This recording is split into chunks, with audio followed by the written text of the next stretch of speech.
ಒಮ್ಮೆ ಈ ಥರನೂ ಅವಲಕ್ಕಿ ಮಾಡಿಕೊಡ್ರಿ ಮನೆಯೊಳಗೆ, ಎಲ್ಲರೂ ಇಷ್ಟಪಡ್ತಾರ್ರಿ. ನಮಸ್ಕಾರ ರೀ ಎಲ್ಲರಿಗೂ.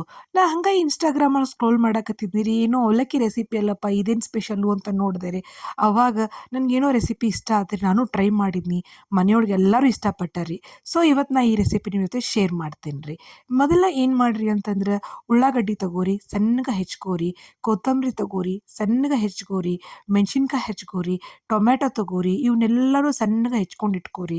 ಅದಾದ್ಮೇಲೆ ಒಂದು ಪಾತ್ರೆ ತಗೋರಿ, ಎಣ್ಣೆ ಹಾಕೋರಿ, ಶೇಂಗಾ, ಸಾಸ್ವಿ, ಜೀರ್ಗಿ ಇವನ್ನೆಲ್ಲ ಒಗ್ಗರ್ನಿಗೆ ಹಾಕೋರಿ. ಇವೆಲ್ಲ ಫ್ರೈ ಆದ್ಮೇಲೆ ಮೆಣಸಿನ್ಕಾಯಿ ಮತ್ತು ಕರಿಬೇವು ರೀ, ಇವೆರಡನ್ನ ಮಾತ್ರ ಒಗ್ಗರ್ಣೆ ಒಳಗೆ ಹಾಕ್ರಿ, ಕಾದ ಎಣ್ಣೆ ಒಳಗೆ ಹಾಕ್ರಿ.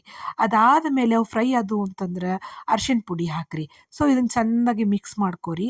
ಮಿಕ್ಸ್ ಮಾಡ್ಕೊಂಡ್ಮೇಲೆ ಅವಲಕ್ಕಿ ಏನು ತೊಯ್ಸಿ ಇಟ್ಟಿರ್ತೀರಲ್ಲ, ಅದಕ್ಕೆ ಇದನ್ನ ಏನಪ್ಪಾ ಅಂತಂತಂದ್ರೆ ಈ ಒಗ್ಗರ್ಣಿನ ಅದಕ್ಕೆ ಮಿಕ್ಸ್ ಮಾಡ್ಕೋರಿ. ಸೊ ನೋಡ್ರಿ, ಇಲ್ಲಿ ಎಷ್ಟೊತ್ತನ ಮಿಕ್ಸ್ ಮಾಡಬೇಕು ಅಂದ್ರೆ ಆ ಅರ್ಶಿಣದ ಕಲರು ಆ ಅವಲಕ್ಕಿ ಕರೆಕ್ಟಾಗಿ ಬರಬೇಕು, ಅಲ್ಲಿ ತನಕನೂ ಮಿಕ್ಸ್ ಮಾಡ್ಕೋರಿ ಇದನ್ನು. ಸೊ ಇಲ್ಲಿ ಯಾಕಪ್ಪ ನಾವು ಈ ರೀತಿ ಸರಿಯಾಗಿ ಮಿಕ್ಸ್ ಮಾಡ್ಕೋಬೇಕಂತಂದ್ರೆ, ನಾವು ಒಗ್ಗರ್ನಿಗೆ ಅವಲಕ್ಕಿ ಹಾಕಿರೋದಿಲ್ಲ ರೀ, ಆ ಒಗ್ಗರ್ಣೆ ತೊಗೊಂಡು ಅವಲಕ್ಕಿ ಹಾಕ್ಕೊಂಡಿರ್ತೀವಿ. ಸೊ ಒಗ್ಗರ್ಣೆ ಸತಕ್ಕೆ ಅರ್ಧಂಬರ್ಧ ಇರ್ತೈತಿ, ನಿಮ್ಗೆ ಗೊತ್ತಾಗಿರ್ಬೇಕೀಗ.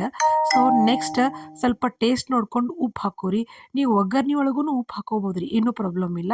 ಬಟ್ ಟೇಸ್ಟ್ ನೋಡ್ತಾ ಒಂದು ಸ್ವಲ್ಪ ಉಪ್ಪು ಹಾಕ್ಕೊಂಡ್ರು ಅಡ್ಡಿ ಇಲ್ಲ, ಚಲೋ ಕೊಡ್ತೈತೆ ರೀ. ಇಷ್ಟು ನಾ ಒಗ್ಗರ್ಣೆ ಒಳಗೂ ಹಾಕ್ಕೊಂಡಿರ್ತೀನಿ, ಆಮೇಲೆ ಕೊನೆಗೂ ಹಾಕ್ಕೊಂಡಿರ್ತೀನಿ. ಆಮೇಲೆ ಏನು ಮಾಡಿರಿ ಅಂತಂದ್ರೆ, ನೀವು ಹೆಚ್ಚಿಟ್ಟಿರ್ತೀರಲ್ಲ ಉಳ್ಳಾಗಡ್ಡಿ, ಟೊಮೆಟೊ, ಅವನ್ನೆಲ್ಲ ಮೇಲ್ಗಡೆಯಿಂದ ಹಾಕೋರಿ. ನೋಡಿರಿ, ಸ್ಪೆಷಲ್ ಟ್ವಿಸ್ಟ್ ರೀ ಇದು. ಅಲ್ಲಿ ಒಗ್ಗರ್ಣೆ ಒಳಗೆ ಹಾಕೋತೀವಿ ನಾವು ಕಾಮನ್ ಆಗಿ, ಇಲ್ಲಿ ಏನು ಮಾಡೋದು ಅಂತಂದ್ರೆ ಅದನ್ನು ಕೂಡಿಸಿಟ್ಟು ಈ ಒಗ್ಗರ್ಣೆ ಕೂಡಿಸಿದ ಅವಲಕ್ಕಿ ಮೇಲ್ಗಡೆ ಇದನ್ನು ಹಾಕೊಳ್ಳೋದ್ರಿ. ಭಾಳ ಟೇಸ್ಟ್ ಕೊಡ್ತೈತೆ ರೀ. ಮೇಲ್ಗಡೆ ಒಂದು ಸ್ವಲ್ಪ ಸಕ್ರೆ ಹಾಕೋರಿ. ಅದನ್ನ ಸಕ್ರೆ ಹಾಕೊಳ್ಳೋಕ್ಕಿಂತ ಮುಂಚೆ ಟೇಸ್ಟ್ ನೋಡಿನ ಹಾಕೋರಿ. ಇದನ್ನು ಟ್ರೈ ಮಾಡಿ ನೋಡ್ರಿ. ಈ ರೆಸಿಪಿ ನಿಜವಾಗ್ಲೂ ನಿಮ್ಗೆ ಅವಲಕ್ಕಿ ಇಷ್ಟ ಆಗ್ತೈತಿ. ಬೋರ್ ಆಗಿತ್ತು ಅಂತಂದ್ರೆ ಈ ಥರದ ಅವಲಕ್ಕಿ ನಮ್ಗೆ ಭಾಳ ಇಷ್ಟ ಅನಿಸ್ತೈತೆ ರೀ. ರೆಸಿಪಿ ಇಷ್ಟ ಆಗಿದ್ರೆ ಲೈಕ್ ಮಾಡಿರಿ, ಶೇರ್ ಮಾಡಿರಿ.